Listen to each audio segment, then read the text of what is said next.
ఓటమి కూడా గెలుపులకు పునాదులేస్తాయి. నేనే ఉదాహరణ. 2018 డిసెంబర్లో నా మీద కక్ష కట్టి, నా మీద పగబట్టి, అర్ధరాత్రి నా ఇంటి తలుపులు బద్దలు కొట్టి వేలాది మంది పోలీసులను పెట్టి చంద్రశేఖరరావు అర్ధరాత్రి పూట నన్ను కిడ్నాప్ చేశాడు. ఆ దెబ్బ కోర్టులో కేసేస్తే కలెక్టర్, అదే విధంగా జిల్లా ఎస్పీ సస్పెండ్ అయింది.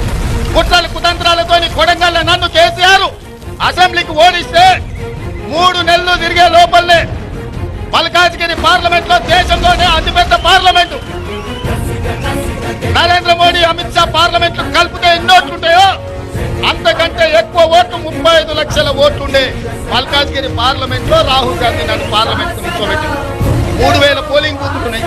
నేను అడిగినా, సార్ ఎట్లకెళ్ళి సాధ్యమవుతుంది, ఎక్కడ తిరగాలి, 35 లక్షల ఓట్లు ఇదే అని.